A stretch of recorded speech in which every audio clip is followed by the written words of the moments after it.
Soy un padre y tuve que mandar a mi hijo con su tío para que entendiera lo que cuesta la vida, porque el embarazo de su novia lo cambió todo y yo ya no podía seguir protegiéndolo como antes, de verdad.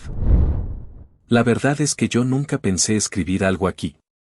No soy hombre de redes, ni de contar mi vida como si fuera espectáculo, pero bueno, aquí estoy. Me llamo Jorge Ramírez, tengo 44 años y trabajo como encargado de logística en una empresa de transporte en Veracruz. Soy padre de familia.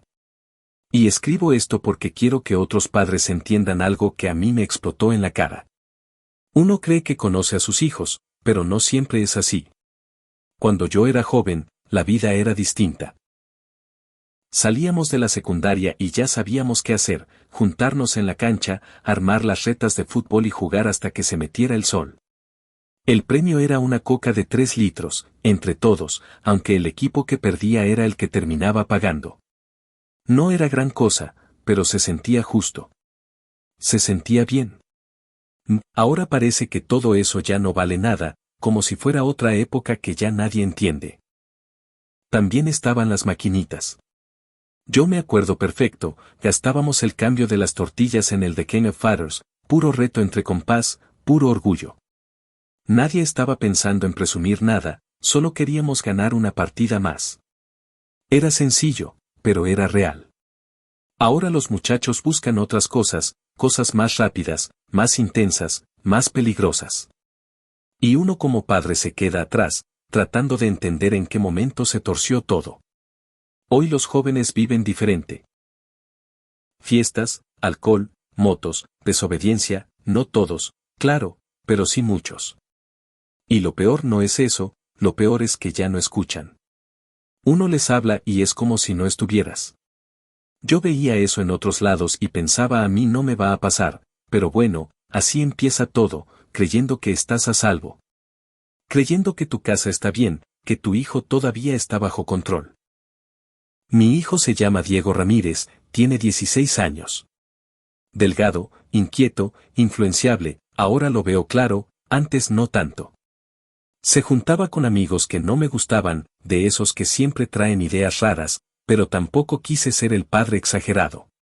Pensé que era una etapa. Error. Uno siempre cree que tiene tiempo para corregir, pero el tiempo no avisa cuando se acaba. Esa noche yo estaba en casa, cansado del trabajo, revisando unas cuentas del día siguiente, cuando escuché gritos afuera. No eran gritos normales, eran de enojo, de problema serio. Salí rápido, y lo que vi me dejó helado. Un hombre tenía agarrado a mi hijo del cuello de la camiseta. Era Raúl Mendoza, mecánico del barrio, conocido por ser directo, de carácter fuerte.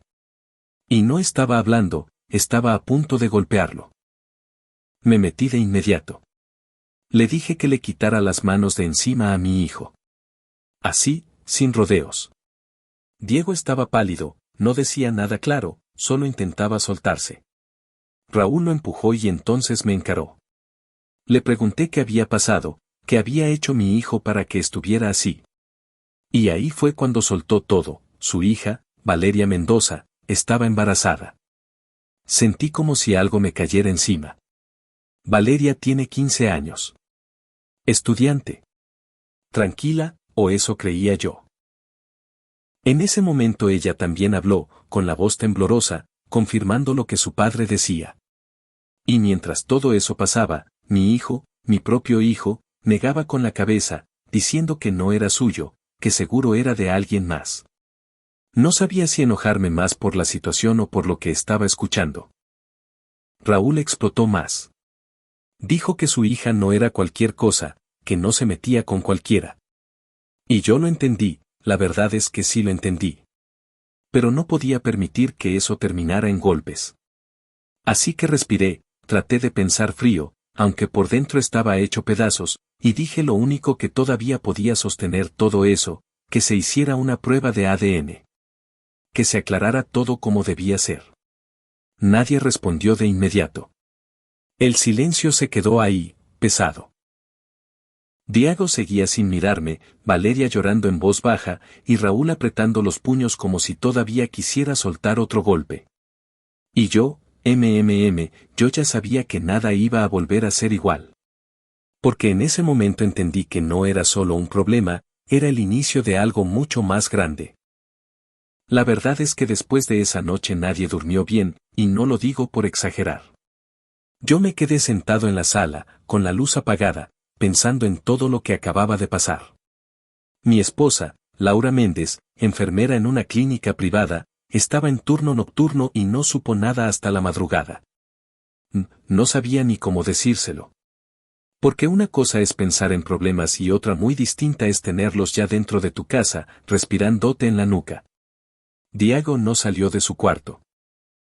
Ni para comer, ni para decir algo. Cerró la puerta y ahí se quedó. Yo lo escuchaba moverse, caminar, como si tampoco encontrara dónde acomodarse. Y eso me desesperaba más, porque no sabía si estaba pensando en lo que hizo o solo en cómo salir del problema.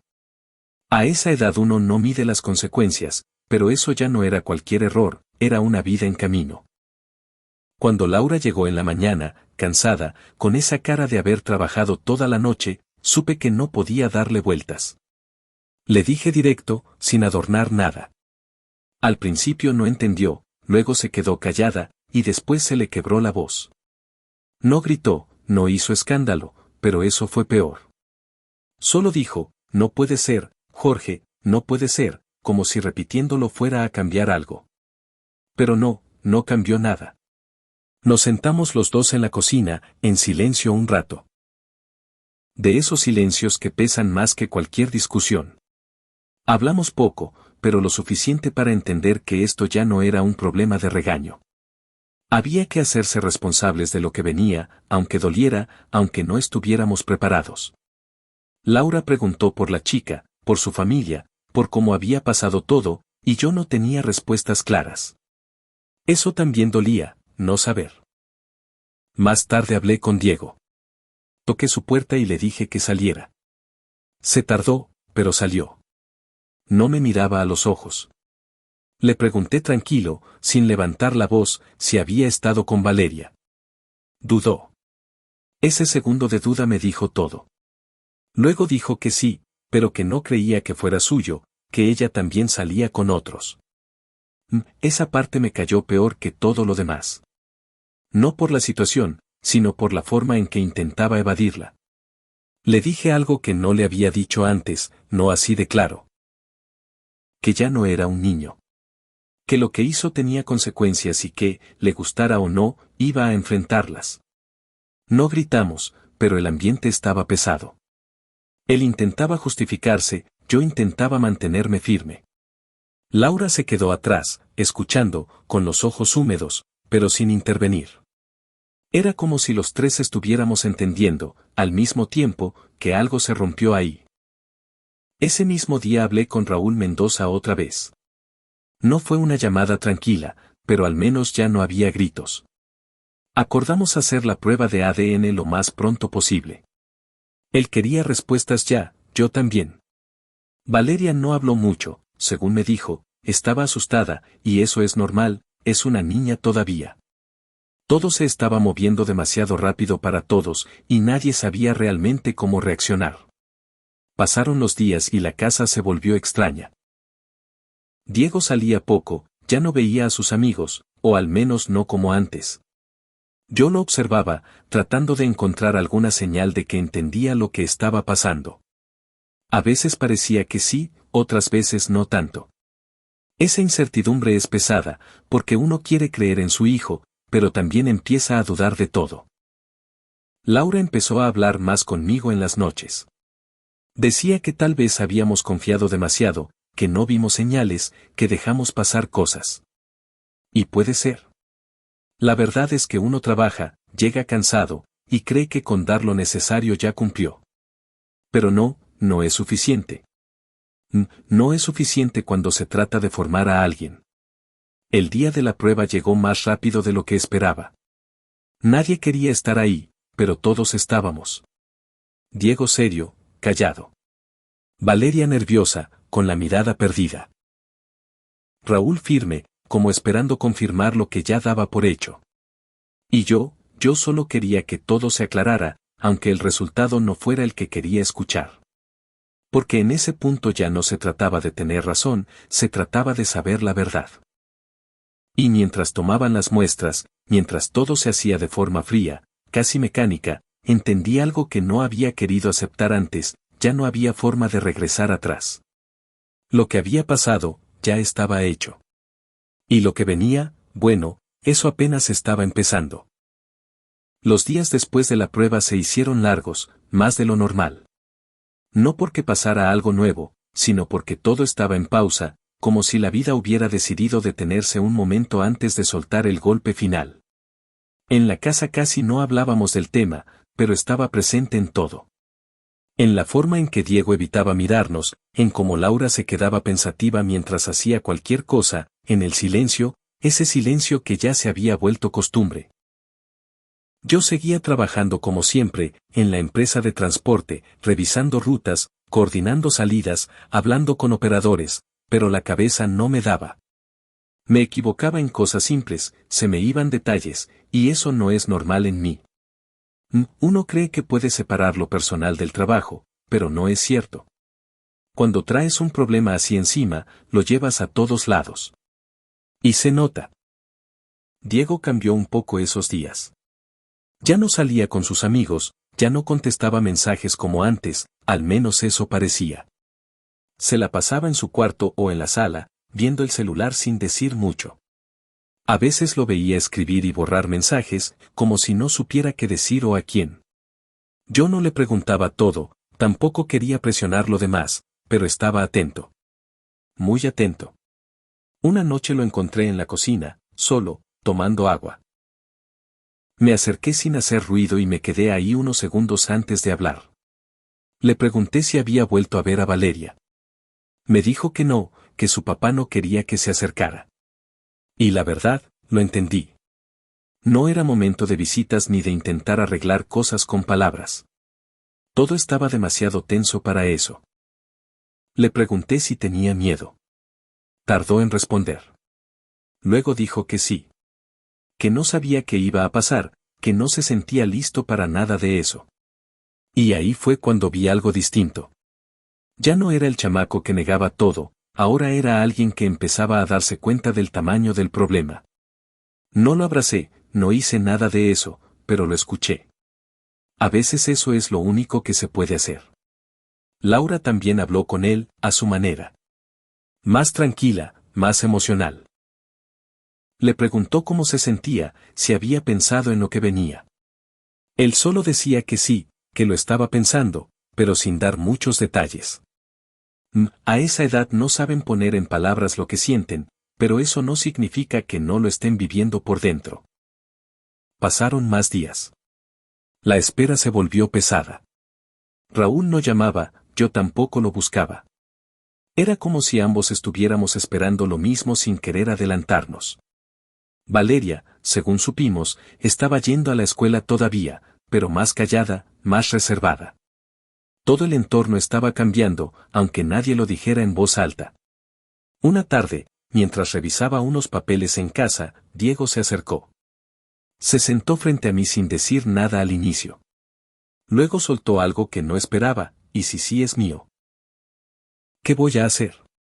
No tenía respuesta fácil para eso. Nadie la tiene. Solo le dije que si ese era el caso, iba a tener que hacerse responsable. Que no era opcional. Que así funciona la vida, aunque no guste. No discutió. No se defendió. Solo asintió, como si ya lo estuviera aceptando poco a poco. Y eso me preocupó más que si hubiera gritado. Porque cuando alguien se queda callado así, es porque ya está entendiendo cosas que antes no veía. Y ese tipo de comprensión llega tarde, pero llega fuerte. Esa misma noche, Laura y yo hablamos otra vez. Coincidimos en algo, pase lo que pase con la prueba, ya no podíamos seguir igual.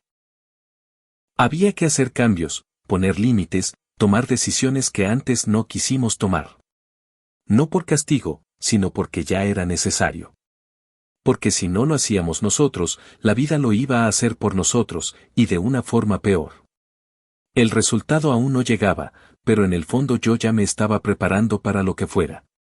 Porque algo me decía, no sé, una sensación, que lo que venía no iba a ser fácil. Y que esa prueba no solo iba a decir quién era el padre, iba a definir todo lo que venía después. El resultado llegó sin aviso. Ni llamada previa, ni preparación, nada. Solo un mensaje para pasar por el laboratorio. Fui yo solo, no quise llevar a nadie. Laura se quedó en casa y Diego ni siquiera preguntó si podía ir. Supongo que en el fondo ya sabía lo que venía. Yo también lo sospechaba, pero una cosa es imaginarlo y otra muy distinta tenerlo en papel, con tu nombre, con su nombre, con todo claro. Cuando me entregaron el sobre, no lo abrí de inmediato. Me quedé unos segundos ahí, sentado, como si alargar ese momento pudiera cambiar algo. Pero no. Lo abrí. Y ahí estaba. Resultado positivo. Sin rodeos. Sin espacio para dudas. Diego era el padre. Cerré los ojos un segundo, respiré, y sentí ese peso otra vez, más fuerte. No era sorpresa, pero dolía igual. Regresé a la casa sin decir nada. Laura me vio entrar y supo. No tuve que explicarlo. Solo asentí con la cabeza y ella se cubrió la boca, aguantándose el llanto. Diego estaba en la sala. Levantó la mirada y me vio. No dijo nada. Yo tampoco al inicio. Hasta que solté lo único que tenía atorado desde hace días, no la friegues, Diego, ahora sí ya no hay salida. No fue un grito, pero fue más duro que cualquier regaño. Le aventé el sobre en la mesa. Lo abrió con manos temblorosas. Leyó, y se quedó en silencio. No negó nada esta vez. No dijo que era mentira.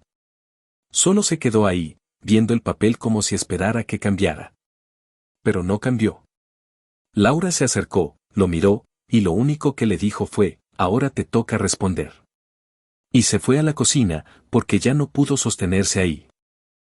Esa misma tarde le marqué a Raúl Mendoza. Le dije que ya tenía el resultado. Hubo un silencio corto del otro lado, luego respondió seco, ya sabía. Quedamos en vernos. No para pelear, no para discutir, para hablar como se debía desde el inicio. Cuando llegué a su casa, Valeria estaba adentro. No salió. Raúl me recibió en la entrada, serio, pero ya sin esa furia del primer día.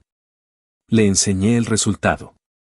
Lo vio, asintió y me dijo, entonces ya está claro. No hubo gritos, no hubo reclamos innecesarios. Solo una realidad que ambos teníamos que aceptar. Le dije que mi hijo iba a responder, pero que también necesitaba entender lo que había hecho. Raúl me miró y dijo algo que se me quedó, más te vale, porque esto ya no es juego. Y tenía razón. Cuando regresé a la casa, ya tenía la decisión tomada. Llamé a Diego. Se sentó frente a mí, sin esa actitud de antes, más callado. Le dije directo, sin suavizar nada, te voy a llevar con tu tío Luis Ramírez, a Monterrey. Vas a trabajar con él en la obra. Vas a aprender lo que cuesta ganarse el dinero. Porque una cosa es decir que te vas a hacer responsable, y otra muy distinta es hacerlo. No discutió. No preguntó por qué. Solo bajó la cabeza y dijo está bien. ¿Y eso? Eso me dejó claro que ya estaba empezando a entender. No porque quisiera, sino porque no tenía opción. Esa misma noche le marqué a mi hermano. Contestó como siempre, ¿qué pedo, güey, todo bien? Le dije que sí, pero que necesitaba un paro. Le conté todo, sin guardarme nada. Luis se quedó callado un momento y luego respondió, tráetelo, aquí lo ponemos a jalar. Ya está grande para entender. No dijo más. No hacía falta. Sabía cómo era mi hermano, directo, sin rodeos, de los que enseñan trabajando, no hablando. Colgué y me quedé viendo a Diego. Le dije, alista tu maleta. Mañana salimos temprano. Va a ser un viaje largo. Al día siguiente salimos antes de que amaneciera. Un viaje de Veracruz a Monterrey, casi 18 horas de carretera, puro silencio la mayor parte del camino. Diego mirando por la ventana, yo manejando sin ganas de hablar. A veces no hacen falta palabras, porque todo ya está dicho. Solo queda avanzar, aunque no quieras. Cuando llegamos, ya era tarde. Me bajé, silbé como antes, y al poco rato salió mi hermano. Nos vimos y nos saludamos sin tanto drama. Qué gusto verte, güey, me dijo. Le respondí igual. Hablamos rápido de la familia. Me contó que sus 2 hijos estaban ayudando a mi padre con la cosecha de maíz y frijol, que aunque eran menores, ya sabían lo que era trabajar. Al rato llegaron los muchachos, saludaron con respeto. Diego se quedó callado, observando. Luis me miró y dijo: así quedamos, yo lo pongo a raya aquí. Asentí. Esa noche nos quedamos en su casa. Nadie dijo mucho. Pero al día siguiente, a primera hora, me fui. Y lo dejé ahí. Porque ya no era momento de protegerlo, era momento de que aprendiera. Regresar a Veracruz sin Diego fue más pesado de lo que pensé. Manejar solo esas horas te da demasiado tiempo para pensar, y eso no siempre ayuda. Uno cree que está tomando la decisión correcta, pero igual duele. No es fácil dejar a tu hijo en otro estado, con otra rutina, con alguien que sabes que no le va a tener paciencia. Pero también sabía que si se quedaba conmigo, nada iba a cambiar. Cuando llegué a la casa, Laura estaba esperándome. No preguntó mucho, solo quiso saber si había llegado bien. Le dije que sí, que ya estaba con mi hermano, que todo estaba en orden. Se quedó en silencio un momento y luego dijo: ojalá entienda. No dijo ojalá esté bien, dijo ojalá entienda. Y eso resume todo. Porque de eso se trataba, de que entendiera lo que había hecho. Los primeros días fueron raros. La casa se sentía vacía, aunque solo faltara una persona. Yo seguía trabajando, Laura con sus turnos, pero ya no había ruido en el cuarto de Diego, ya no había esa tensión constante. Era una calma incómoda. De esas que no sabes si agradecer o cuestionar. A veces me sorprendía mirando su puerta cerrada, como esperando que saliera en cualquier momento. Mi hermano me llamó al tercer día. No fue una llamada larga. Solo dijo: tu hijo no aguanta nada, está flaco, se cansa rápido, pero no se ha rajado. Eso me dejó pensando. No aguantar no es lo mismo que rendirse, y eso ya era algo. Luis no es de halagos, así que si decía eso, era porque veía algo que podía funcionar. Pasó la primera semana y volvió a marcar. Esta vez fue más directo, está batallando, pero ahí sigue. Le cuesta, se le nota que nunca ha trabajado así, pero no se está haciendo para atrás. Yo escuchaba sin interrumpir. No pregunté detalles, confiaba en mi hermano. Si algo tenía claro es que él no iba a suavizar nada. Diego estaba recibiendo exactamente lo que necesitaba. Laura también empezó a interesarse más. Me preguntaba qué decía Luis, cómo lo veía, si estaba comiendo bien, si no estaba enfermo. Cosas de madre. Yo le decía lo que sabía, sin adornar. No iba a mentirle, pero tampoco quería preocuparla de más. Porque esto no era un castigo momentáneo, era un proceso. Y los procesos no son cómodos. Un día Diego me marcó. No lo esperaba. Su voz sonaba cansada, diferente. Me dijo que estaba bien, que el trabajo era pesado, que se levantaban temprano y terminaban hasta que se iba el sol. No se quejó como antes, no buscó excusas. Solo describió lo que estaba viviendo. Eso ya era un cambio. Pequeño, pero claro. Le pregunté si estaba aprendiendo algo. Se quedó callado un segundo y luego dijo: sí, ya entendí que no es fácil ganar dinero. No fue una frase larga, ni muy emocional, pero fue suficiente. Porque no lo dijo por decirlo, lo dijo porque ya lo estaba sintiendo en el cuerpo. Y eso vale más que cualquier sermón que yo le hubiera dado. También me dijo que había estado pensando en Valeria, en la bebé, en todo lo que venía.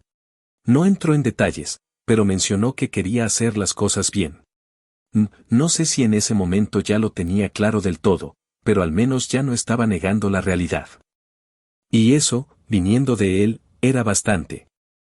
Después de esa llamada, me quedé un rato en silencio. Laura me preguntó qué había dicho.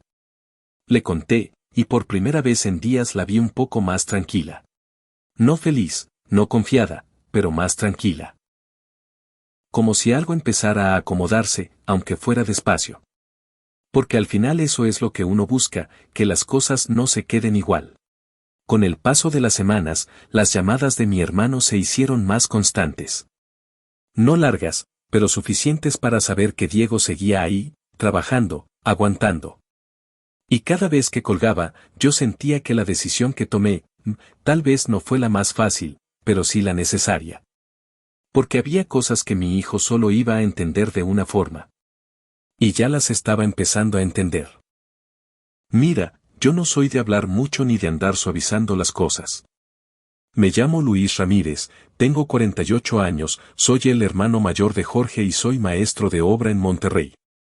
Llevo años en esto, levantando casas, corrigiendo errores ajenos y enseñando a los que llegan creyendo que trabajar es cualquier cosa. Cuando mi hermano Jorge me habló y me contó lo de su hijo, supe de inmediato qué tipo de muchacho me iba a mandar. Diego llegó flaco, sin fuerza, con las manos suaves. Se le notaba que nunca había cargado algo pesado en serio. No lo digo por humillarlo, es la verdad. El primer día lo levanté temprano, antes de que saliera el sol. No hubo presentación bonita ni charla motivacional. Aquí se viene a trabajar, no a pensar si quieres o no. Lo llevé directo a la obra y lo puse a hacer lo básico. Y desde ahí empezó a batallar. No aguantaba el ritmo. Se cansaba rápido, respiraba pesado, se le notaba en la cara que quería parar, pero no lo hacía. Y eso fue lo primero que vi, no tenía fuerza, pero tampoco se rajaba. Eso importa. Porque aquí he visto hombres más grandes rendirse antes de mediodía. Él no. Se equivocaba, sí, hacía las cosas mal al inicio, también, pero ahí seguía. Al tercer día ya tenía las manos marcadas, ampollas abiertas, el cuerpo molido. Caminaba como si le pesaran los pies. Y yo lo veía, claro que lo veía, pero no le iba a tener lástima. Esto no se trata de sentir bonito, se trata de aprender. Un día, mientras lo veía batallar con unos bultos de cemento, me acerqué y le solté lo que tenía que escuchar. Le dije: una vida depende de ti, chamaco. Así que tienes que esforzarte.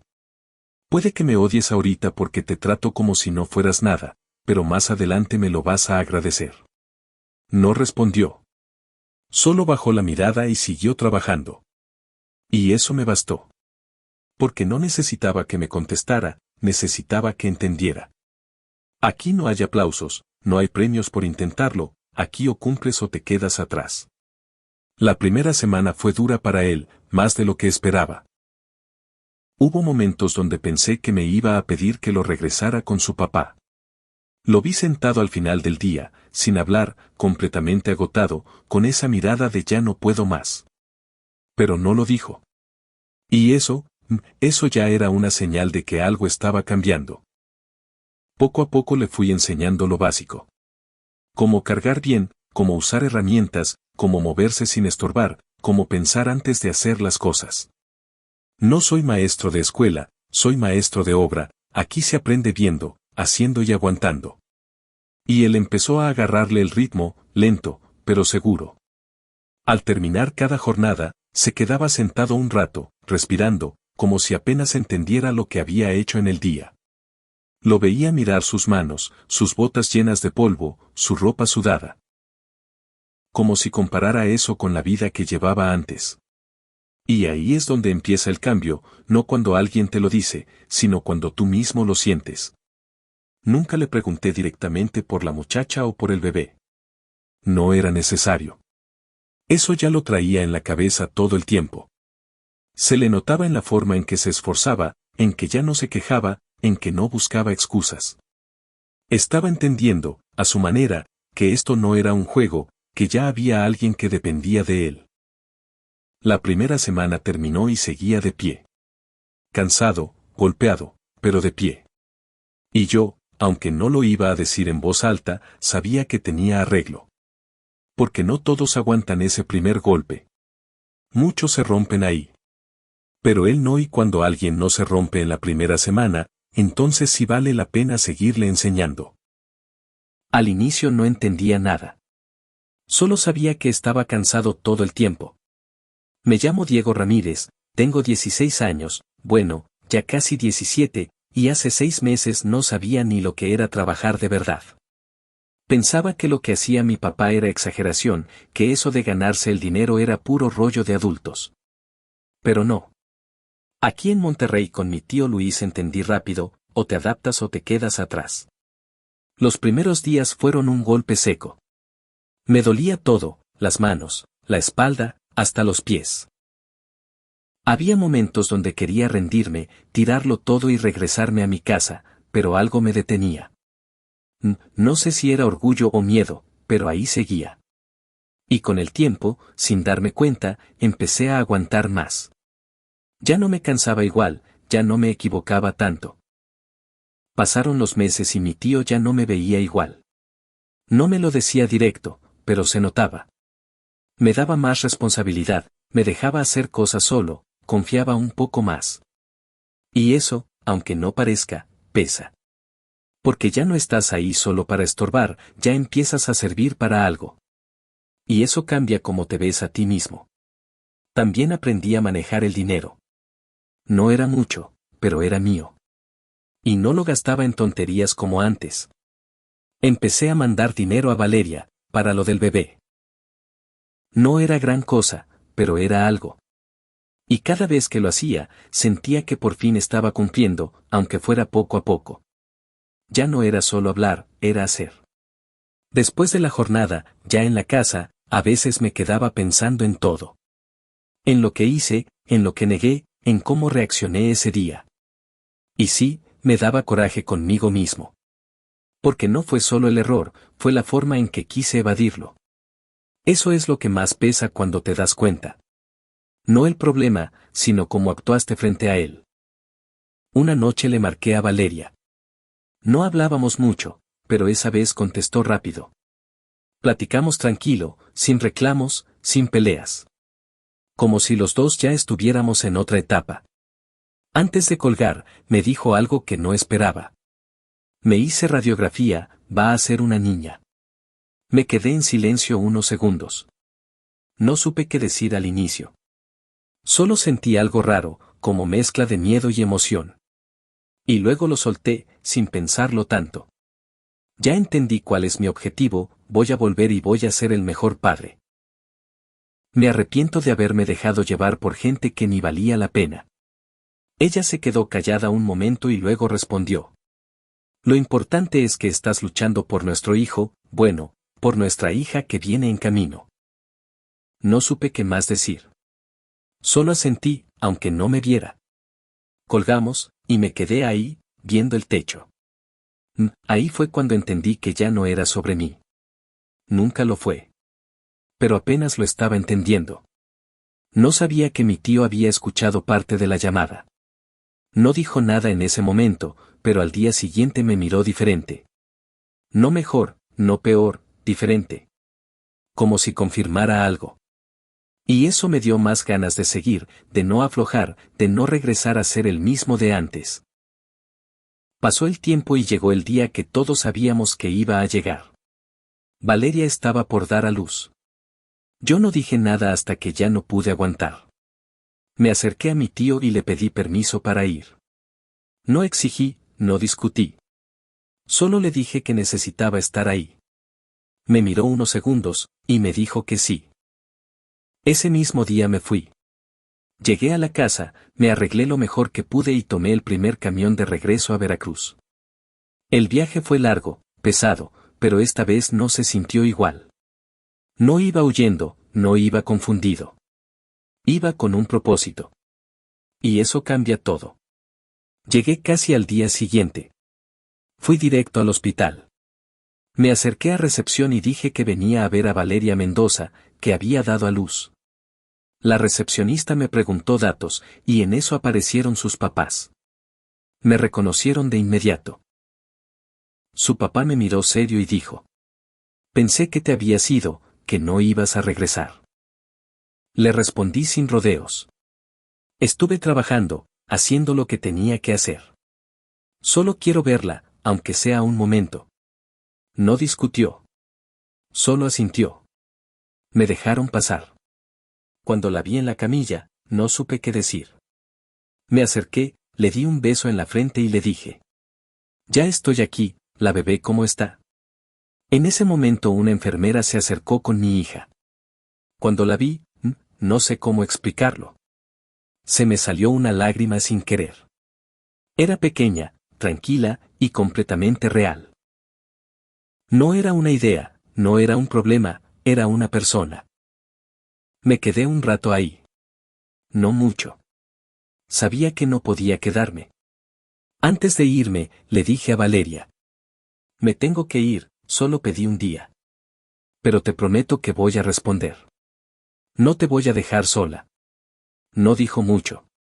Solo asintió. Y eso fue suficiente. Salí del hospital y regresé al camino. Porque entendí algo muy claro: no bastaba con estar ahí en el momento bonito. Lo importante era lo que venía después. Y eso, apenas estaba empezando. Cuando Diego regresó a Veracruz no hizo ruido. No llegó avisando, no llegó queriendo explicar todo de golpe. Solo entró a la casa como alguien que ya entiende dónde está parado. Yo estaba en la sala cuando lo vi, y lo primero que noté fue eso: ya no era el mismo chamaco. No era magia, no era perfecto, pero algo había cambiado. Nos saludamos normal, sin abrazos largos ni escenas. Le pregunté cómo estaba y me dijo bien. Antes esa respuesta me hubiera molestado, ahora no. Porque no sonaba vacía. Sonaba firme. Laura salió de la cocina y cuando lo vio, se le llenaron los ojos, pero se contuvo.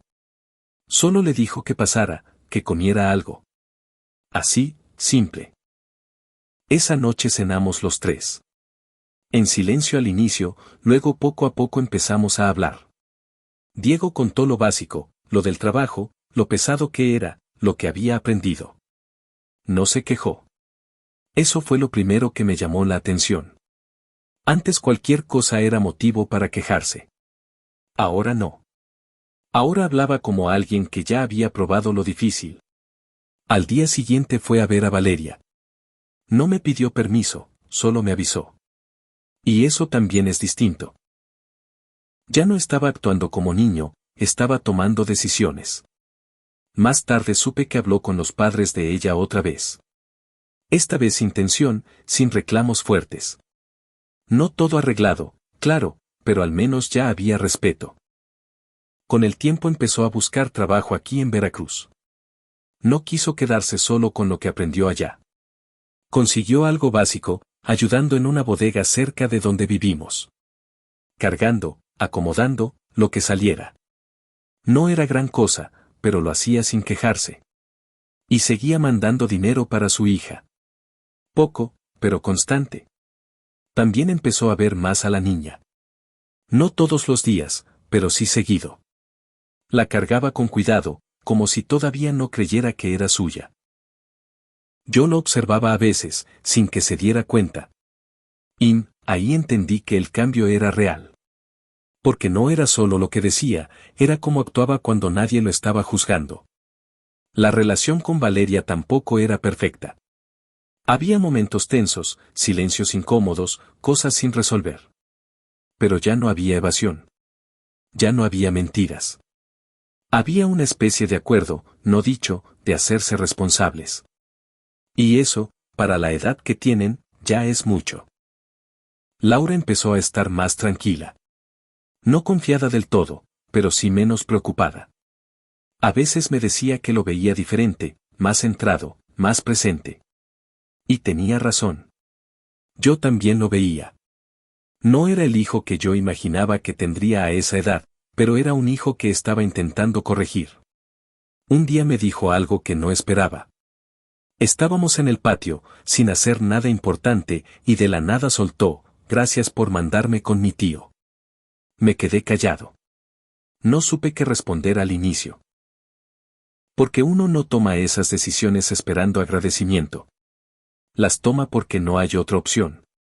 Solo le dije que no me diera las gracias todavía, que esto apenas empezaba. Porque es la verdad. Cambiar no es un momento, es un proceso. Y ese proceso no se puede soltar a la mitad. Él asintió, como entendiendo que no era un final, sino apenas una pausa. Y así, poco a poco, la casa dejó de sentirse pesada. No perfecta, no feliz todo el tiempo, pero estable. De esas estabilidades que se construyen con esfuerzo, no con palabras. Y yo, por primera vez en mucho tiempo, sentí que tal vez no todo estaba perdido. La verdad es que uno cree que está haciendo lo correcto, trabaja, lleva dinero a la casa, pone reglas básicas y piensa que con eso ya cumplió. Yo pensaba así. No porque fuera un mal padre, sino porque estaba ocupado, cansado, confiado. Creí que con estar presente de cierta forma era suficiente. Pero no. No lo fue. Con todo lo que pasó con Diego me quedó claro que no basta con dar, también hay que estar. Y estar de verdad, no solo llegar en la noche y preguntar cómo estuvo el día. Hay señales que uno deja pasar, actitudes que se vuelven normales hasta que ya no lo son. Yo las vi, pero no las quise ver completas. Y eso también es responsabilidad. No culpo a mi hijo por todo. Sí, se equivocó, y fuerte, pero también es resultado de lo que tuvo alrededor. De lo que permitió, de lo que no le marqué a tiempo. Porque la verdad es que los hijos no se desvían de un día para otro. Es poco a poco. Con pequeñas decisiones, con influencias, con espacios que uno deja abiertos sin darse cuenta. Hubo momentos donde me pregunté si fui demasiado flexible. Si debí ser más duro antes. Si debí meterme más en su vida, en sus amistades, en lo que hacía cuando no estaba en casa. No sé. No hay manual para esto.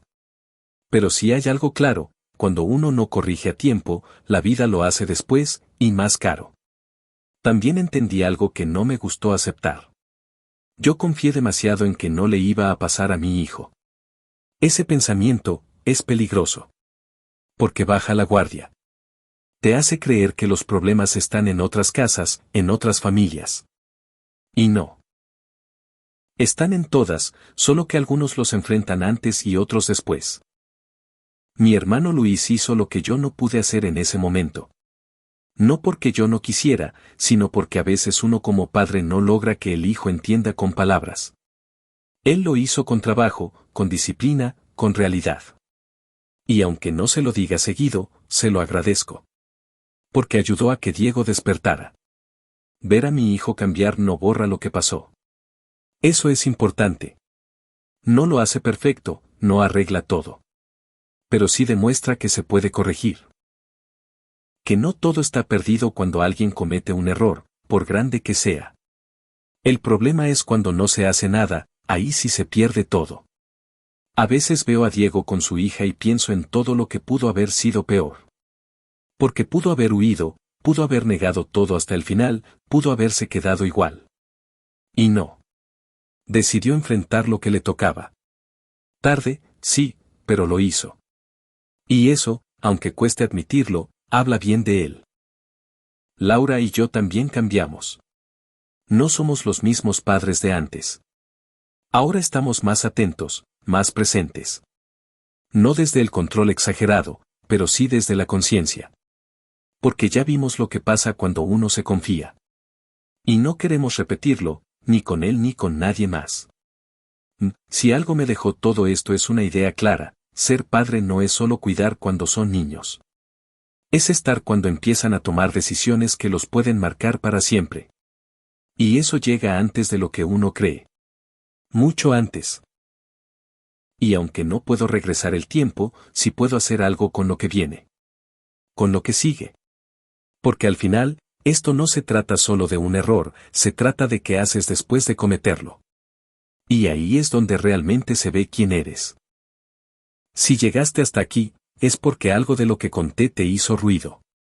Tal vez tienes hijos, tal vez estás pasando por algo parecido, o tal vez solo estás tratando de entender cómo se llega a esto. Yo tampoco lo entendía al inicio. Pensaba que esas cosas le pasaban a otros, no a mí. Pero bueno, así es esto, la vida no avisa. Mi hijo no cambió por arte de magia.